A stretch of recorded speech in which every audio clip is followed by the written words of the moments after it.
MSW Media. Judge Nachmanoff is tying up loose ends in the Jim Comey case by asking for final briefs on handing all the grand jury materials over to the defense counsel after Judge Fitzpatrick laid out the particularized grounds that could topple the government's case. A Department of Defense JAG lawyer was overruled by the Department of Justice over the legality of the lethal boat strikes in the Caribbean. Attorney General Pam Bondi says in a press conference that the Justice Department will follow the law when it comes to releasing the Epstein files pursuant to the bill passed by Congress and signed by President Trump. And the 11th Circuit heard arguments from Trump to revive the RICO lawsuit he filed against about 41 people, including Hillary Clinton, over the Russia investigation and the $1 million in sanctions levied against him and Alina Habba for filing it in the first place. This is Unjustified. Hey, everybody, it's Sunday, November 23rd, 2025. I'm Allison Gill. And I'm Andy McCabe. Allison, how are we looking for next week? Are we planning a big hot show for after Thanksgiving, or what does that look like? I thought that the big hot show for the Friday after Thanksgiving would include a new Comey filing to dismiss the case based on grand jury malfeasance, but he filed it Friday afternoon, and we've had to shoehorn it into this show. So I'm sure there will be more to talk about. And yes, we are going to record a show for next week. So you won't be missing us because of Turkey Day. There you go. So shake off the food coma by Sunday, because it's time to start listening to Unjustified again. Indeed. So when we last spoke here on Unjustified, we had an order from Judge Nachmanoff, that's the district judge in the Comey case, that's right, instructing the magistrate judge, Judge Fitzpatrick, to lay out the particularized grounds to justify Fitzpatrick's ruling that the government hand over all the grand jury material to Comey and his lawyers. So you'll recall Judge Fitzpatrick ordered those materials turned over, but the government objected, saying it's not fair. First of all, the magistrate judge doesn't have authority. And second of all, the magistrate judge Fitzpatrick failed to list the reasons why Comey should get the grand jury materials. So District Judge Nachmanoff ruled that the magistrate judge Fitzpatrick did have the authority and said, oh, all right, you want a list of reasons why? And kicked it back down to Judge Fitzpatrick and said, go ahead and give him a list of reasons. Give him the particularized grounds on why this grand jury material needs to be handed over. And I have to say, Andy, as you know, I was hoping we would get to see all the problems with Lindsay Halligan's grand jury presentation before the other judge, Judge Curry, dismissed the case for Lindsay Halligan's unlawful appointment. I never thought the government would demand that information themselves. So Judge Fitzpatrick could put Lindsay Halligan's incompetence and malfeasance on the public record. They asked for it, Andy. It's the classic be careful what you wish for, because sometimes you just might get it. And here they got it. So Judge Fitzpatrick ordered the government to give him all the grand jury materials so he could review them in camera. And then on November 17th, he made public all those problems with Halligan's presentation to the grand jury. So he listed not one, not two or three, but 11 particularized grounds explaining why the government has to hand over all the materials in what can only be described as a blistering 24-page memorandum. Fitzpatrick says, for the reasons set forth below, the court finds the record in this case requires the full disclosure of grand jury materials. In so finding, the court recognizes this is an extraordinary remedy, but given the factually based challenges the defense has raised to the government's conduct and the prospect that the government's misconduct may have tainted the grand jury proceedings, disclosure of the grand jury materials under these unique circumstances is necessary to fully protect the rights of the accused. All right, so here's the 11. First, the judge said, the facts establish a reasonable basis for the defense to challenge whether the Daniel Richman warrants were executed in a manner consistent with the Fourth Amendment and the orders of the issuing court. So as it turns out, Andy, the government didn't get a warrant to search the materials seized from Dan Richman in 2019 and 2020. So They got a warrant back in 2019 and 2020, but that was for a different investigation, different crimes, right? And when That's you right. have a new crime and a new person you want to investigate, and you have the materials sitting in your warehouse because you already seized them, you got to go and get a second. You have to get a warrant to search them again. That's right, because this gets to the core of this thing that prosecutors refer to as the four corners of the warrant. So when you write up a warrant and you're requesting a judge find probable cause to believe that there's evidence of a crime inside someone's email account or something like that, you basically have to make the argument of what you think is in there and what crime you think it's evidence of. And so whatever you describe in that warrant, you are limited to information that falls within the scope of that description. So you can't go back years later, pull that stuff out of the drawer and say, oh, we're looking at Comey again for an entirely different thing, and just start culling through the information you received with that earlier warrant. Right, especially without a filter team to discover or to think about yeah, what's that's privileged. Another whole problem. Yeah, we'll get to that in a second. Another speed bump in the road for Ms. Halligan. But we have a perfect example of this. This happened during the January 6th investigation into Trump.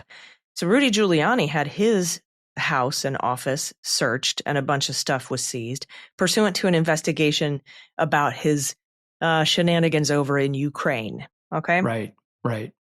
And so when Merrick Garland got to, actually, I think it was even before Merrick Garland got to the Department of Justice in 2021, after January 6th, sometime in that first 3 months, I think it was Molly Gaston who sought a second search warrant for that stuff that was seized in the Ukraine investigation into Rudy Giuliani.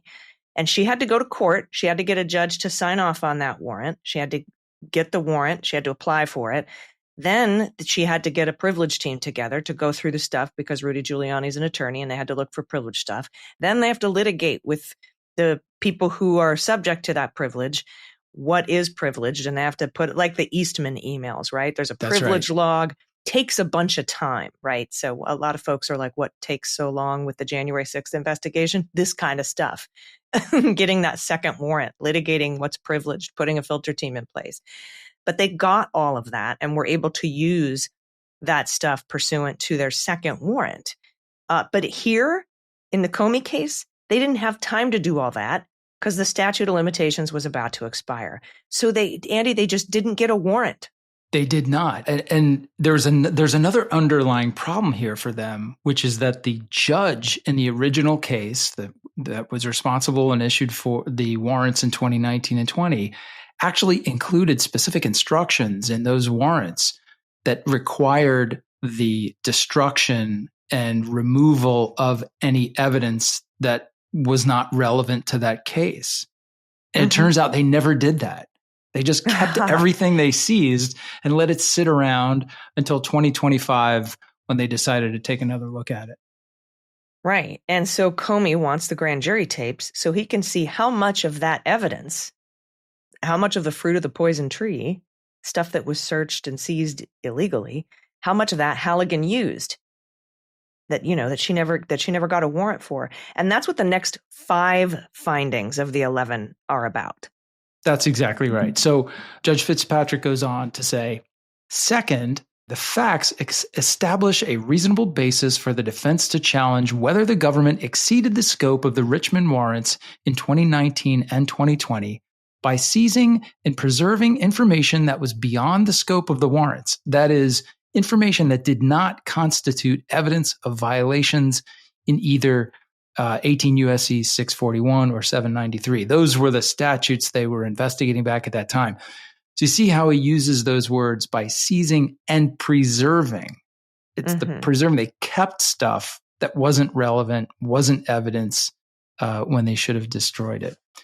He goes on to say, third, the facts establish a reasonable basis for the defense to challenge whether the government had the lawful authority to search the Richmond materials anew in 2025. Fourth, the facts establish a reasonable basis for the defense to challenge whether the government's 2025 seizure of the Richmond materials included information beyond the scope of the original warrants. That's what you were talking about, right? In those three things there when you said that they seized a bunch of stuff that was supposed to be destroyed because it was outside of the bounds of the warrant itself, but it never was. So they had all this extra stuff that wasn't even in the four corners of the warrant in 2019 and 2020. That's right. That's right. My goodness. All right. More on not getting the warrant. Fifth in the list of 11, the nature and circumstances surrounding the government's potential violations of the Fourth Amendment and court orders establish a reasonable basis to question whether the government's conduct was willful or in reckless disregard of the law. So were they jerks on purpose or on accident, right? Sixth, the facts provide a reasonable basis for the defense to show that they were prejudiced by the government's use of the Richmond materials in the grand jury, particularly if the government's conduct was willful or reckless, given the centrality of those materials to the government's presentation. So then we shift over to the next three findings in the 11, which are about whether the FBI witness was operating on privileged material, since Comey never got a chance to review it and argue and litigate privilege. Right. So he says, seventh, the facts establish a reasonable basis for the defense to challenge whether the government took sufficient steps to avoid the collection and review of privileged materials, including the reasons why Mr. Comey was never afforded the opportunity to assert a privilege over his communications until after the indictment was obtained. And let me just say here, this is a reference to what he explains at length in the memo, which is the timeline here. So Richmond was under investigation as the person who may have been leaking things on behalf of Jim Comey back in 2019 and 2020. But Comey made it clear to the government that he hired Richmond to act as his attorney on, I think, May 10th, on the day or the day after he was fired from his role as director. Or so it expired. Comey was fired. Right. Comey was fired, right. So at least as of May, let's say 10th, Comey had a attorney-client relationship with Richmond. Now, several of the warrants, the scope of those warrants extends beyond May 10th. And while they did a preliminary review of Richmond's privilege to some of that material, they never even gave Comey the opportunity to say, hey, wait a minute, I'm the client in this relationship. The privilege is mine. You should be asking me, showing me what you're going to use and asking me how much of it is privileged. Right. Okay. So he goes on to say, eighth, the facts establish a reasonable basis for the defense to challenge whether privileged information was used directly or indirectly by the government to prepare and present its grand jury presentation. This is particularly troublesome because the government's sole witness before the grand jury was exposed to a, quote, limited overview of privileged material shortly before he testified. Ninth, the nature and circumstances surrounding the disclosure of potentially privileged information establish a reasonable basis to question whether the government's conduct was willful or in reckless disregard of the law.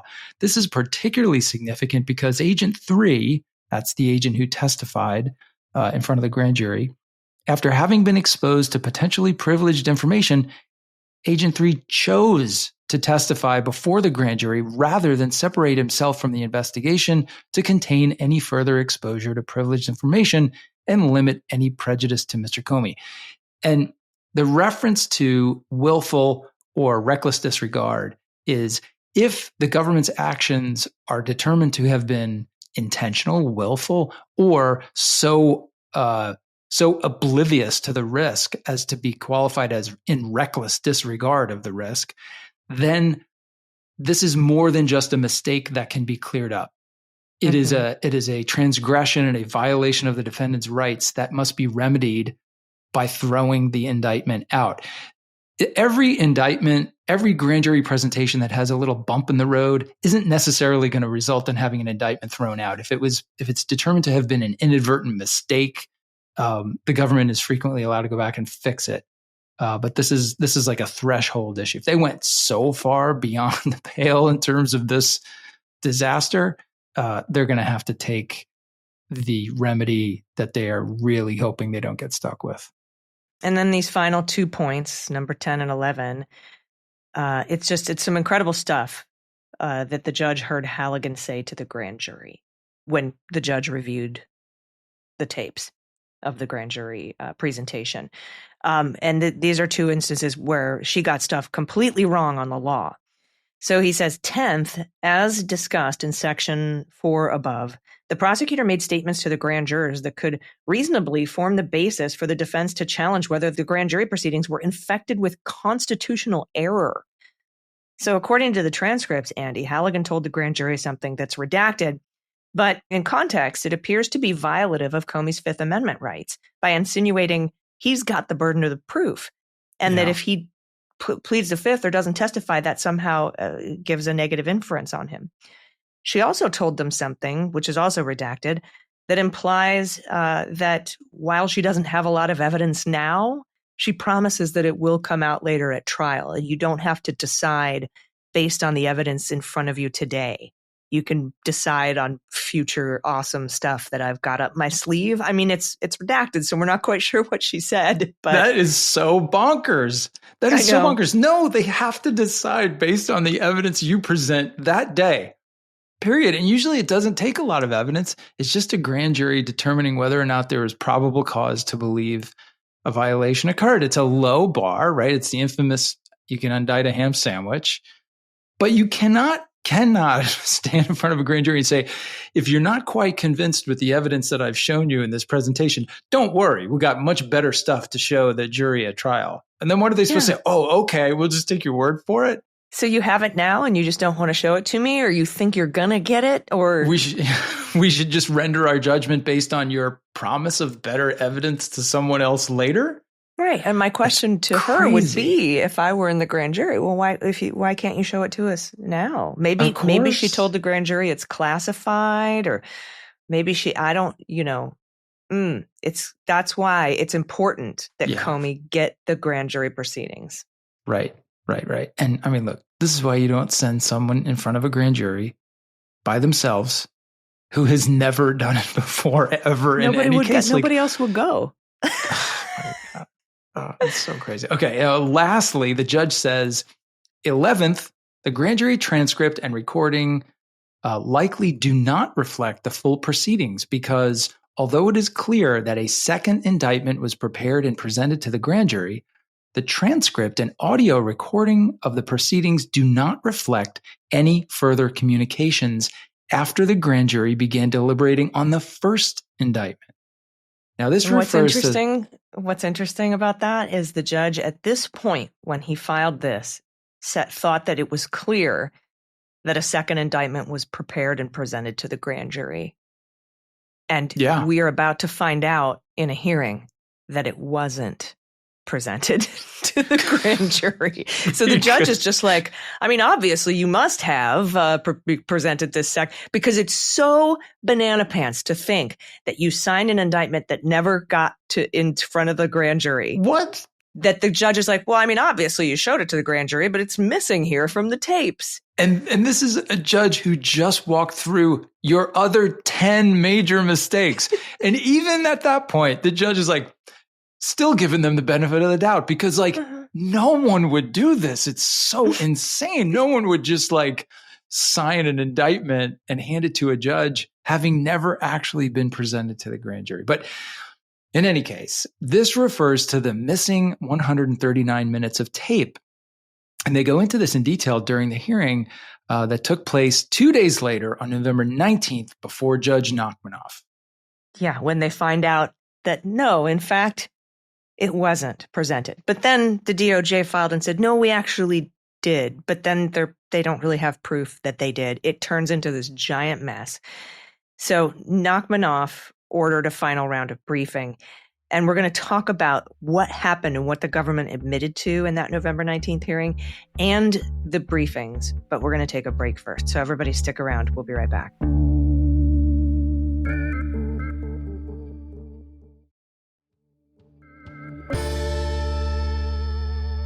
All right, everybody, welcome back. Let's talk about the November 19th hearing. It's a doozy. The main takeaway from this hearing is that the grand jury never saw the redrafted 2-count indictment, and they never voted on the final indictment. That's right, Judge Fitzpatrick. I know you are like, Oh, of course they showed it to, but the tape's just missing that part, right? No, it never happened. Halligan only presented the case once. Anna Bauer from Lawfare laid out the facts of this discrepancy after the hearing that she was at. She said, number one, here's what happened. Halligan presented the original indictment with the 3 counts against Comey. The grand jury deliberated for like 2 hours and took a vote. After deliberations, and said no, right? They no-billed that, right, one of the counts. After deliberations, the grand jury foreperson informed the Eastern District of Virginia grand jury coordinator that there were not enough votes to indict on count 1 of the original 3-count indictment. Now, it's important to note that the first count was about Comey testifying that he never received reports about the Clinton plan, which was investigated by Durham and, as it turns out, was Russian disinformation. But put a pin in that, because we learned later that the final count in the indictment is based partly on that Comey testimony, which was no-billed. I don't even know what to tell you about that. But the entire document was then marked as though the grand jury had declined to return an indictment on all counts. Meanwhile, someone, conveyed news of the no bill on count 1 to Halligan or her office. And it turns out, we'll find out in a filing later, that was Cleary. Remember Cleary was supposed to take over for Halligan? Yes. Halligan's office then drafted a new 2-count indictment that removed count 1 from the original indictment presented to the grand jury. But that second indictment, it was never presented to or voted on by the grand jury. Instead, the foreperson and Halligan signed it, and then it was handed up in open court. That's when it happened. The result is that the operative indictment in this Comey case is one that the grand jury never actually voted on. After hearing that in the hearing, in which the government admitted they never presented the final indictment to the full grand jury, Nachmanoff asked for a final briefing. And Comey's brief opens like this. The government's misconduct in its quest to indict Mr. Comey shocks the conscience. The government conducted a warrantless search of privileged materials that no reasonable agent or prosecutor would conduct. It used those materials to present this case to the grand jury, and in doing so, it magnified its violation of Mr. Comey's rights. It misstated basic principles of constitutional law to influence the grand jury. And it appears not to have presented any of the significant exculpatory evidence in this case. What is more, the government has now conceded that it did not even present the operative indictment to the grand jury, meaning no indictment was returned before the statute of limitations expired. And adding to the irremediable flaws permeating this process, the Attorney General twice ratified the defective purported indictment through a post hoc review that is legally incapable of rescuing this case. The record contains multiple particularized factual bases to conclude that grounds may exist to dismiss the indictment based on the government's misconduct before the grand jury and overcome the presumption of grand jury secrecy. Pursuant to the Federal Rule of Criminal Procedure 6E3E2, disclosure of the grand jury proceedings is warranted. Yeah, and that's just the introductory paragraph. There's a footnote that says, the absence of a valid charging instrument will be the basis of a forthcoming motion to dismiss. Now, I bet it will. there seems to be some confusion with Lindsay Halligan and the government about what a charging instrument, a charging document is. I feel like they think it's some intangible, abstract feeling about what the grand jury thinks, rather than an actual piece of paper shown to them that they vote on and that is signed. Right. Because you actually do have to have a charging instrument, a document, signed and voted on by at least 12 grand jurors. Not only do you have to have it, you have to physically bring it to the grand jury. You have to put it down on the table. You read the entire indictment word for word to the grand jury. You let them ask questions about it. And then you leave them to deliberate. And when that deliberation is done, the foreperson is elected foreperson by the other grand jurors, signs the indictment on their behalf. There's a very physical, tangible quality to this. And the reason is, like, the grand jurors need to know exactly what they're voting on. these things are so basic. It's stunning to know that any attorney would have had the poor judgment to go down this road, but apparently this attorney did. Yeah, and Siebert wouldn't, and he got fired for it. And he apparently wrote a declination memo. That was something else that came out in the hearing, where the judge said, well, where's this declination memo? And Mr. Lemons, one of the AUSAs that Lindsay Halligan had to borrow from a different state because no one else would stand next to her from the Eastern District of Virginia, said, well, I've been told by the Deputy Attorney General, Todd Blanche, not to even tell you whether that memo exists. Give Lemons some credit for saying the quiet part out loud. I mean, and he goes, but if it does, it might be subject to deliberative process privilege or work product privilege. And this reminds me of the Bill Barr memo declining to charge Donald Trump with obstruction of justice after the Mueller thing. They tried to keep that hidden for deliberative process and work product privilege. But Judge Barrelhouse said, no, you can't, no. And released it. That's how we know that it exists in the first place. And those are the kinds of things that can kill a case, right? Which may be one of many reasons that Joe Biden's Department of Justice didn't bring obstruction charges, because a declination memo existed saying that they wouldn't charge Donald Trump with obstruction. So remember I told you to put a pin in the fact that the grand jury voted no on the original indictment had 3 counts, and count 1 that they no-billed was about Comey talking about the Clinton plan when he said, I don't know what you're talking about when Ted Cruz was asking him about this.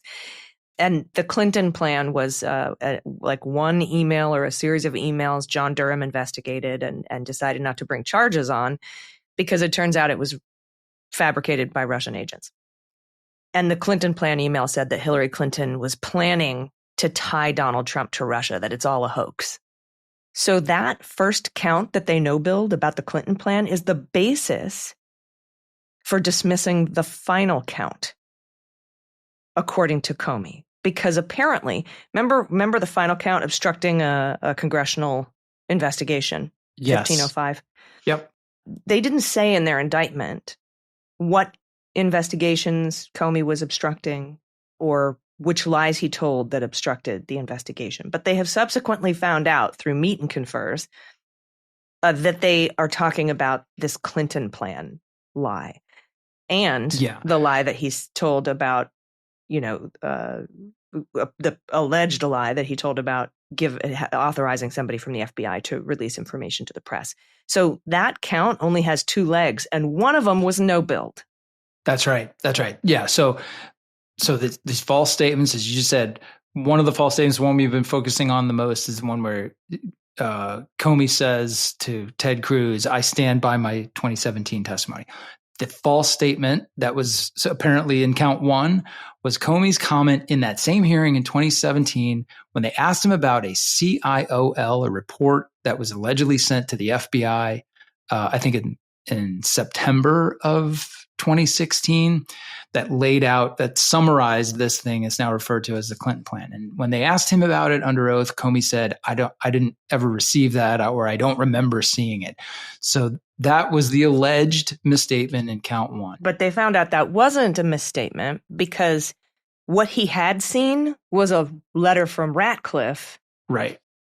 Saying this COIL exists, but he never actually saw the COIL. Which is likely why the grand jury no-billed on that count, because it's just not clear at all. So now they're using that alleged false statement, which was no-billed by the grand jury, as the basis of his obstruction count in count 3. Yeah, and I remember talking to you shady. being like, why are they now trying to shoehorn this Clinton plan thing back after, back into these charges?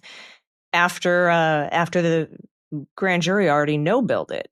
This is why. It's the basis for count 2. Because it's the only investigation, right? Yeah. It's the only thing they can say, they can point to as a current investigation. Yeah. Anyway, I mean, that would be my guess. I don't want to pretend that I'm in the minds of these people because I don't think the way that they do. But yeah, okay, and so just like Judge Fitzpatrick, we assumed that they certainly must have presented that second indictment and that they were just hiding that tape.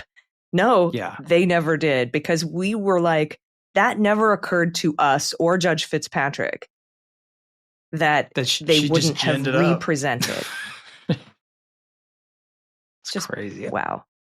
Okay, so this gets us to the breaking news on Friday afternoon. Comey's filed that motion to dismiss based on grand jury violations. And as promised in that footnote that you just mentioned, Allison, it says, this motion focuses on fundamental errors in the grand jury process itself. Those grand jury errors warrant dismissal twice over. First. Now, I want to say before you go on that as you read this, Andy, it's important to note that when Comey filed this, he still doesn't have the grand jury materials. Yeah. He's just going by what the government's admitted in that hearing and in subsequent briefings. Which is crazy. Okay. They say, first, the case should be dismissed because the grand jury never approved the operative indictment. Quote, a grand jury may indict only if at least 12 jurors concur. That is Federal Rule of Criminal Procedure 6F. Here, the grand jury voted to reject the only indictment that the government presented to it.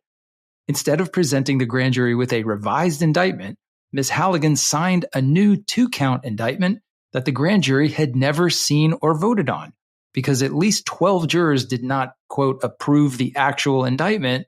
There is no valid indictment of Mr. Comey. Yeah, I can't imagine being in the courtroom, being Pat Fitzgerald, not the judge, but Comey's attorney, and Dreeben, who is also there, and hearing the government say that they never presented that redraft to the grand jury. Can you imagine? Like you have to keep it all inside, your excitement when you're in the courtroom. But but I'm sorry. I mean, to have cameras in the federal courtrooms, because you would have seen those guys sitting behind the defense table, just look at each other like, what? Did she just say that? Am I having a stroke, or did I hear her just say, I never presented the indictment to the grand jury? And that's when they've started, these briefings and started writing like, that's it. That's the whole ball of wax. We can talk about all this other stuff too, if you'd like, all the other 11 things that you originally found wrong with this. But the fact that there's no charging document here, there's no indictment. There's no indictment. It doesn't exist. The limit does not exist. Right. So his motion goes on to say, the government's late-breaking notice correcting the record cannot save the putative indictment. So the late-breaking notice correcting the record, I should tell you, is that the DOJ, when Nachmanoff asked for briefs, the DOJ filed a response saying, oh, actually, Your Honor, we lied 17 times in that hearing that you just had. We actually did present the second redraft of an indictment to the grand jury. And our proof of that, even though it's not in the tapes, and even though if it were in the tapes, we should have handed that over because you ordered us to. And if it's not in the tapes, we violated another rule because we did stuff without a court reporter there. But look, here's what's important. Here's some testimony in the hearing of the indictment with the magistrate judge on September 25th, where the foreperson was asked if the thing he just signed with Lindsay Halligan was voted on by the grand jury. And he said yes. But he may have been thinking, they voted on it earlier. Yeah, voted it down. Right. You can't. There's the grand jury foreperson is not going to save her here. That's just not possible. It's not the grand jury foreperson's responsibility. It's her responsibility. Mm-hmm. And the judge lays out the timeline earlier. Maybe this was Judge Fitzpatrick, laid out the timeline in his memorandum and basically showed that there was only 8 minutes of that gap in time from when she found out the first one got voted down and when she signed the second one. This is not even enough time to go back and represent it and have them vote on. But in any case, the motion goes on to say, Second, dismissal is independently warranted because of the government's misconduct before the grand jury. Among other things, the government executed search warrants in a manner that violated the Fourth Amendment and relied on the information obtained from those searches as a part of its grand jury presentation, relied on attorney-client privileged information as a part of its grand jury presentation, and made serious misstatements of the law to the grand jurors. The government has produced the transcript and the audio recording of the presentment to the court in connection with the motion practice, but the defense has not yet viewed the grand jury materials. Nonetheless, the proceedings before Judge Fitzpatrick and the government's representations to the defense and this court establish 4 important facts about the presentment. Yeah, first, in attempting to establish probable cause for count 3, Ms. Halligan relied exclusively on the alleged false statements that served as the basis for counts 1 and 2. Second, as Judge Fitzpatrick found, Ms. Halligan, quote, suggested to the grand jury that Mr. Comey doesn't have a Fifth Amendment right not to testify at trial. Third, as Judge Fitzpatrick found, Ms. Halligan, quote, suggested to the grand jury they did not have to rely on only the record before them to determine probable cause, but could be assured the government had more evidence, perhaps better evidence, that would be presented at trial. And fourth, as Judge Fitzpatrick found, materials retained and searched in violation of the Fourth Amendment, which may have included privileged communications between Comey and Dan Richman, formed the, quote, cornerstone of the government's grand jury presentation. Next, they explain the issues surrounding the missing 139 minutes. After the close of deliberations, the grand jury foreperson informed the U.S. Attorney's Office grand jury coordinator that the grand jury had voted to reject count 1, but had voted to approve counts 2 and 3. The grand jury coordinator then informed someone from the U.S. Attorney's Office about that result. According to Ms. Halligan, then First Assistant U.S. Attorney Maggie Cleary informed her of the grand jury's coordinator's account at about 6:40 p.m. Ms. Halligan proceeded to the courtroom for the return of the indictment in front of the magistrate judge. At some point before appearing in front of Judge Vala, Ms. Halligan and the foreperson signed the last page of the report of a grand jury's failure to concur in an indictment, and someone from the U.S. Attorney's Office printed a new indictment that included only 2 counts. Ms. Halligan and the foreperson signed the new indictment, but there is no record of the grand jury seeing the new indictment, let alone voting on it. Man. On November 20th, the government filed notice to correct the record regarding statements during the hearing it held on November 19th, 2025. This is where the government's like, oops, we didn't mean that. The 17 times that we said that we never showed it to the grand jury.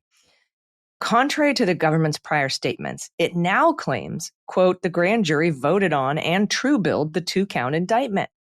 But its only support for that claim is the transcript of the foreperson's exchange with Judge Vala during the return proceeding. Specifically, the foreperson responds yes to the judge's question of whether the grand jury voted on the one that has the 2 counts. That response was ambiguous. It could have meant that the grand jury voted to approve a new 2-count indictment, or it could have meant that the grand jury voted to approve counts 2 and 3 of the original indictment. This case calls out for a remedy that will deter the government's egregious conduct. The president initiated this prosecution because of his vindictive animus towards Mr. Comey. Intent on retaliating against a perceived political enemy before the statute of limitations expired, the president directed the appointment of a White House aide with no prosecutorial experience as an interim U.S. attorney. Within 3 days, Ms. Halligan rushed into the grand jury without the participation of any other prosecutor in the U.S. Attorney's Office to seek an indictment of Mr. Comey. Her presentation to the grand jury relied on unconstitutionally obtained information and potentially privileged material, some of which had been provided to Agent 3 before his testimony, and featured multiple serious misstatements of law. The grand jury then rejected the indictment. Yet, rather than presenting a new indictment to the grand jury, Ms. Halligan signed a new 2-count indictment that the grand jury had never seen or voted on. After receiving news of the indictment, the president rejoiced and congratulated Ms. Halligan for successfully carrying out his bidding. If a dismissal is without prejudice, the government will inevitably try to prosecute Mr. Comey again. The only way to deter the government from continuing to pursue this deeply flawed effort to prosecute Mr. Comey is to dismiss with prejudice. That strong remedy will also send a signal to the President and the Department of Justice that the current pattern of politically motivated prosecutions violates bedrock American constitutional principles. The judiciary is a vital bulwark against this administration's intolerable abuse of executive power. It should fulfill that role by dismissing this profoundly unjust and unconstitutional prosecution with prejudice. This is going nowhere fast. I love that they're fighting really hard to get the grand jury material, but then they file this and they're like, we don't have it yet, but we don't need it. After what you guys said in that hearing on Wednesday, we don't need the grand jury material. There's enough already on the record to dismiss this thing 14 different ways. You're not talking here about just two sides arguing, opposite sides of the same point. These are actual judicial findings. The finder of fact, I should say, in these motions, whether it's Judge Fitzpatrick or Judge Nachmanoff, they have reviewed what the sides put before them, and they drew these conclusions. 11 fatal errors. The timeline that doesn't add up, the comments, the use of like privileged and unconstitutional material violative of the Fourth Amendment as the quote unquote cornerstone of the government's presentation to the grand jury. I mean, you don't have to drag this out any longer. I want to, though. I would like to drag it out. I would like to drag this out another month or two through the holidays so that Lindsay Halligan is a really unpleasant holiday season. I would like this to be a long, slow death by 1,000 paper cuts. I want to know what else. I want to know what's in those grand jury materials, which is why I'm hoping that I know we've got a picture of it because of what the judge said.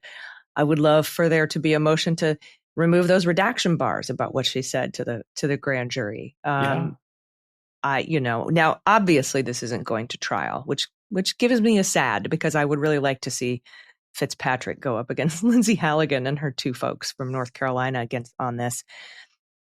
But I'm really, really glad that the Department of Justice demanded to know what was so wrong with our grand jury presentation that it warrants us handing the materials over to Jim Comey. I'm very glad that they demanded that because we wouldn't have known. We might not have known otherwise. We might have gotten a dismissal from Judge Curry before any of this information came out, before we found out that there was no warrant, before we found out that she violated his Fourth and Fifth Amendment constitutional rights against illegal search and seizure and an ability to plead the Fifth Amendment. I'm thank you, Department of Justice, for crying about this and demanding that the judge explain why. That objection or appeal of that order literally flipped the script. Now we're talking about we're never going to hear Judge Curry's decision on whether or not the appointment was illegal. This whole thing could get dumped before we ever hear that issue resolved. Whereas it used to be when we went into this, it was like, well, Judge Curry's going to come in and throw this out on an illegal appointment and we're never going to get to hear about what happened in front of the grand jury. The whole thing went the other way on us. Well, though I will say somewhere I'm remembering in a footnote in Comey's motion to dismiss based on grand jury malfeasance, he says in footnote 1, Mr. Comey respectfully submits that the court can and should consider this motion along with Mr. Comey's other dispositive motions. Those motions are fully briefed and the government has filed its notice concerning Gaither versus the United States. Mm-hmm. The defense requests that the court direct the government to file its response to this motion by November 24th, 2025, if there is a response. So it seems like Comey's like, hey, could you also decide our other dispositive motions? Yeah.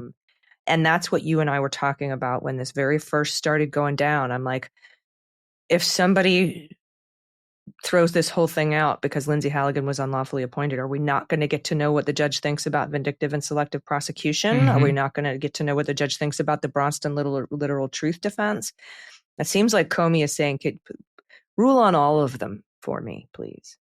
He can ask, but that doesn't mean it'll happen. That doesn't mean it'll happen.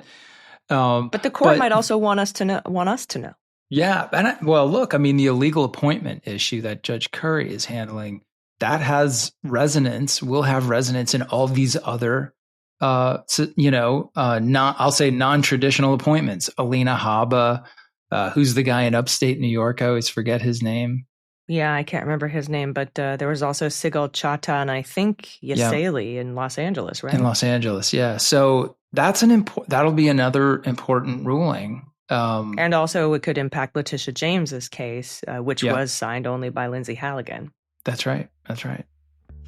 All right, everybody. I know we're already 45 minutes into this episode, but we still have a couple of things to cover. We just have to take a quick break. Stick around. We'll be right back.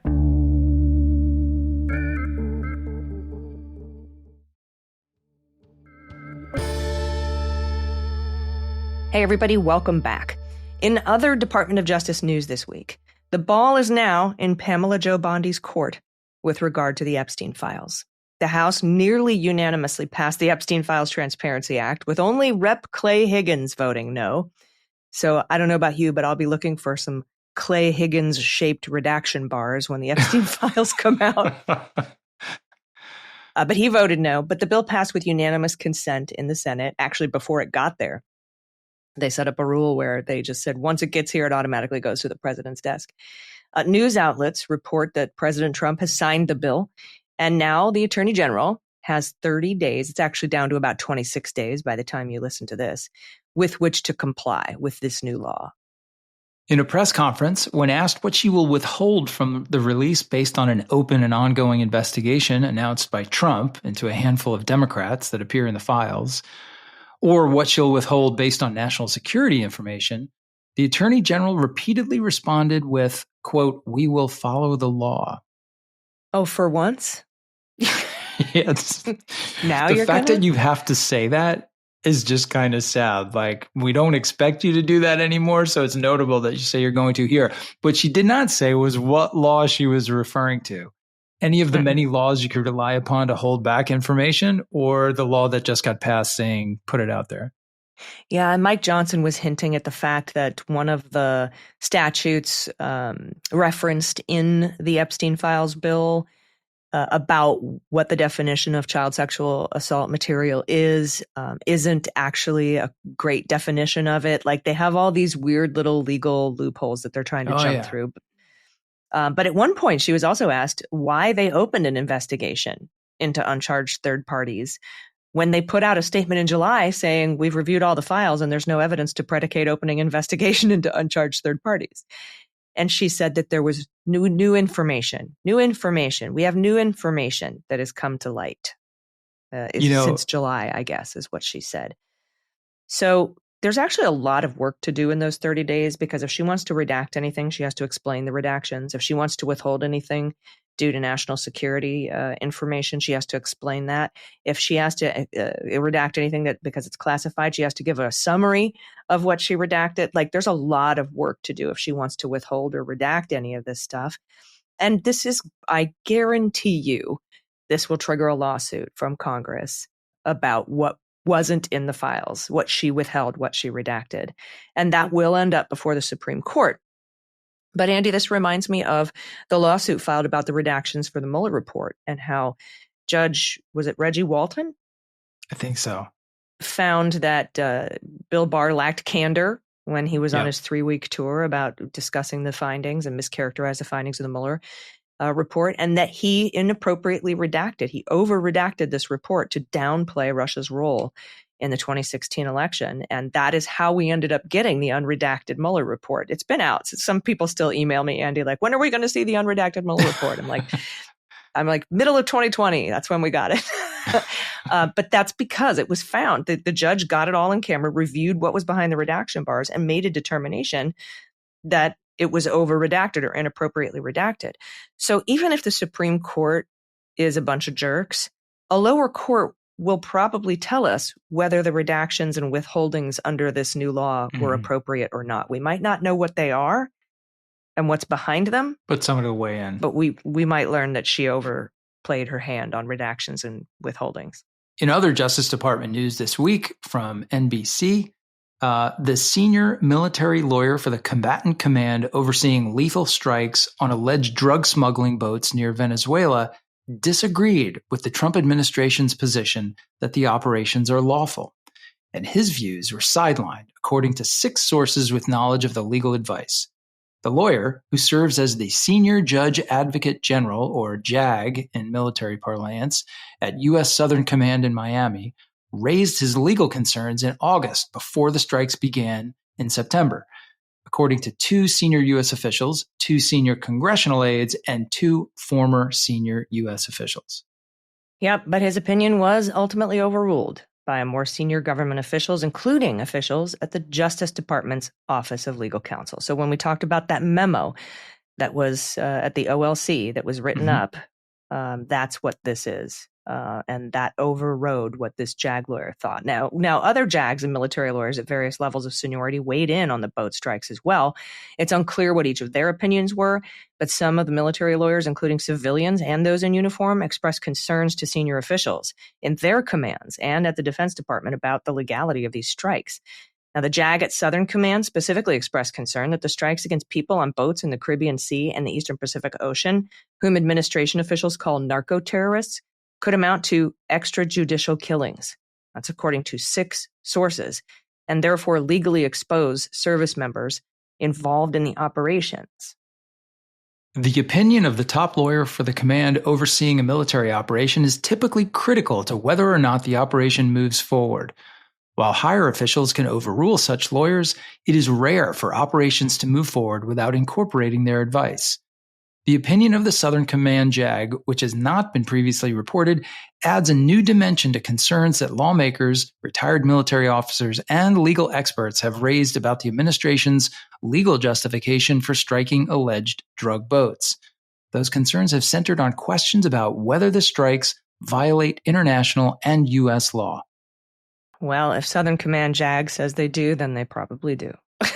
And to be clear, we've been doing this work out of Southern Command for decades. Drug boats have been interdicted in those waters time and time and time again. And the way that work was always done was if we had suspicion that there's narcotics on board, we would stop the vessels, board them, search them. And if there was drugs there, we'd arrest everybody on board. We did not just kill people with drone strikes, not even knowing who was there or how much was on the craft. So this guy has a long history, likely, of operations conducted in a very different way to draw upon. And I'm sure, well, I shouldn't say I'm sure.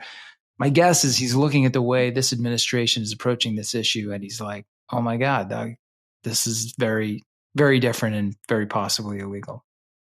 Yeah, at the very least, can we hang back a second and review Figure it out? Yeah. Anyway. All right, everybody, we do have one more news story. It's about the old lawsuit, the old RICO lawsuit. You were a party of that lawsuit, my friend. Yes, ma'am. I certainly was. Yes, yeah. Lucky you, all being party to all these different things going on. I don't envy you. Let's say that. But Donald Trump is trying to revive it. We're going to talk about that and see if we can squeeze in a listener question or two, but we got to take one last quick break. Stick around. We'll be right back.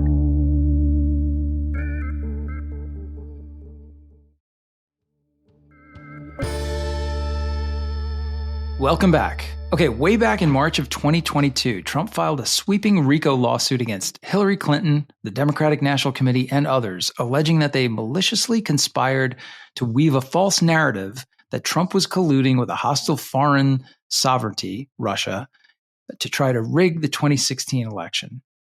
Now, the other defendants in that case were many and got a really wide scope. Perkins Coie, the law firm, Michael Sussman, Debbie Wasserman Schultz, Charles Halliday, Dolan, Jake Sullivan, John Podesta, Robert Mook, Philippe Rines, Fusion GPS, Glenn Simpson. The list goes on and on and on. And of course includes Jim Comey, Peter Strzok, Lisa Page, Kevin Kleinsmith, and a gentleman you know as Andrew McCabe.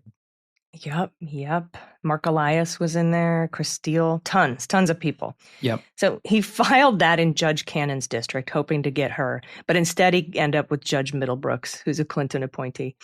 And in September, 6 months after Trump filed the suit, Middlebrooks dismissed it, saying most of plaintiffs' claims are not only unsupported by any legal authority, but plainly foreclosed by binding precedent. Quote, what Trump's lawsuit lacks in substance and legal support, it seeks to substitute with length, hyperbole, and the settling of scores and grievances. So he dismissed that scathing, like 100-plus page ruling. Then in November, September, 2 months later, Middlebrooks wrote another scathing order in Florida federal court suggesting Trump's lawyers in this case had undermined the rule of law by pushing a political narrative in court without factual basis or any cognizable legal theory, and additional sanctions may be appropriate. And then in January, a couple months later, he hit Trump and Alina Habba with $1 million in additional sanctions to cover the defendants' legal fees. This past Tuesday, Trump urged a panel of 11th Circuit judges to revive his racketeering lawsuit. Courthouse News writes, Trump blasted Middlebrooks in appellate briefs, accusing him of bias and demanding recusal for, quote, apparent antagonism. What does Not that sure even what that mean? means. I'm glad I wasn't the only one. During Tuesday's oral arguments, attorney Richard C. Clue zeroed in on the judge's dismissal of the complaint as a, quote, shotgun pleading. But Chief Judge William Pryor, an appointee of President George W. Bush, wasn't buying it. Quote, I can read the complaint. It's a classic shotgun pleading, Pryor shot back. Quote, it incorporates hundreds of paragraphs into succeeding counts. Yep. And Politico wrote that an attorney for Trump, that Clue guy, Richard Clue, urged the panel to conclude the lawsuit filed in 2022 was not doomed by statute of limitations concerns. He said Congress provided for extending the filing period under certain conditions, and that someone serving as president, like Trump was from 2017 to 2021, should be allowed equitable extra time. Of course. So Clue also argued that the participants in the alleged conspiracy took steps to cover their tracks, apparently referring to the Federal Election Commission's conclusion that the DNC and Clinton's campaign misreported expenses related to the dossier. That's the Chris Steele dossier. Okay. In a scathing 2023 ruling, Politico writes, Florida-based U.S. District Judge Don Middlebrooks called the Trump lawsuit a hodgepodge of disconnected, often immaterial events followed by an implausible conclusion. The end. I think that's how I would describe the whole administration. Yeah, right. So we'll see. I don't think that the 11th Circuit is going to overturn Middlebrooks here. They might maybe say that the sanctions fine is excessive, maybe, and bring that down a little bit. But I think that's been paid already. I'm not sure. Yeah, I can't see them wiping this thing out entirely. But you're right. If I mean, they could still. I guess you could get a refund if they knock the fine down a little bit, but I don't see this thing coming back from the dead. No, me neither. All right, I think we have time for one quick question. Sorry, we will do another full questions episode at some point here because I know we're taking up so much time with all of the stuff that's coming out in the news. But what do we have this week, Andy? So many good questions. I mean, it was really tough to get through them all. There was just such a massive volume, but a lot of them hit on this same theme. So that's why I picked this one out, as what I try to do usually. This one comes to us from Andy in Virginia, and I'm just going to leave it at that. He named a city, but I'd prefer to not name that city. But thank you, Andy. Andy says, thank you both for always helping make some sense out of the nonsense from this administration. In the indictment of James Comey, may defense attorney Michael Dreeben seek to obtain a statement or declaration from Eric Siebert regarding his earlier decision not to pursue charges, including clarification of the evidentiary or credibility concerns that informed that determination for purposes of resolving any ambiguity relevant to the current proceedings? So that's a good question, Andy. And as I said, many people asked about some version of this same thing. Could Siebert testify? Can he be subpoenaed? Could he be subpoenaed to testify in front of the House Oversight Committee? All kinds of different things. One of the points that we went over earlier in the government's response to Comey's motions in the case You heard, I think it was Mr. Lemons, the attorney from North Carolina, who is standing in to try to captain this sinking ship on behalf of Lindsey Halligan. He said that if there was a memo, they would likely claim deliberative privilege or work product privilege. And I think that's the same principle that the government would use to prohibit Eric Siebert from ever testifying or providing an affidavit or any kind of statement that could be used in this case in the event it ever goes to trial, the unlikely event it ever goes to trial.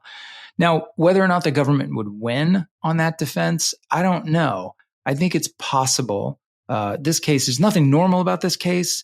And it is possible that the judge would determine it relevant for the jury to hear why a professional prosecutor in charge of that office, in charge of this investigation, literally a week before it was indicted, determined that it could not be indicted. So that's one that we're going to have to wait and see, but the government will definitely fight it tooth and nail.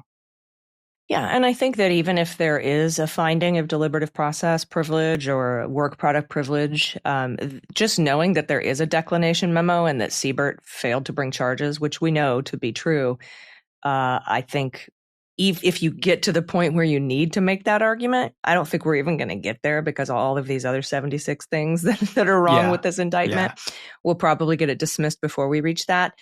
But just the fact that it exists now, because, Mr. Lemons was like, I'm not allowed to confirm or deny that it exists because I was told that to not do that, which means it totally exists. But I think that they should be able to. That would not be covered by privilege. The memo itself might. But the fact that it exists would not. So even if they lost the battle on releasing the memo itself, they would not lose the battle on being able to know whether a declination memo exists. And this would no doubt be the subject of a pretrial motion, like whether they could have the memo, whether they could use the memo at trial, whether they could have access to Siebert, whether they could force Siebert to testify, whether they can even tell the jury that such a memo exists. Like there's all kinds of layers there. And I think it's likely that the judge would not throw them all out under some specious claim of work product privilege or deliberative privilege, neither of which are nearly as powerful as something like attorney-client privilege. Those other privileges, they do get pierced with some regularity. So in any case, I think they'd get at least the reference. The jury would find out that it existed, and they might very well get more than that as well. Yeah. Well, thank you for that. That's a really good question. I do love pondering these questions, even though they're probably going to end up being moot because this whole thing will be dismissed for some other reason. But it's always a fun thought exercise. So we really, really appreciate your questions. Please send them to us by clicking on the link in the show notes. And that is our show for today. I am surprised that while we sat here and recorded that this case wasn't dismissed. Let me just check. Let me just check the docket to make sure. I'm going to check. No order of dismissal, minute order, check dismissed. In the docket, right, just to see. Amended motion to dismiss based on okay, no, it's just an amended motion there. Okay, but what did they amend? Now I'm curious. I'm just going to look to see if it's still redacted. Yes, the terrible things that she said to the grand jury were still redacted. I wanted to make sure that the amended motion to dismiss didn't include those what was under those redaction bars, and it does not. So we'll find that out and a bunch more for next week's episode of Unjustified. Thank you so much for listening. Thank you for your questions. Any final thoughts? No, just thanks for the questions. Thanks for hanging in there with us. This was a kind of a wild and woolly show. We're reacting to stuff like we're finding out literally like minutes before we connected to record. But this is what it takes to keep you up to speed, and that's what we're here to do. So thanks for riding with us. All right, everybody. We'll see you next week on Unjustified. I'm Allison Gill. And I'm Andy McCabe. Unjustified is written and executive produced by Allison Gill, with additional research and analysis by Andrew McCabe. Sound design and editing is by Molly Hockey, with art and web design by Joel Reeder at Moxie Design Studios. The theme music for Unjustified is written and performed by Ben Folds, and the show is a proud member of the MSW Media Network, a collection of creator-owned independent podcasts dedicated to news, politics, and justice. For more information, please visit mswmedia.com.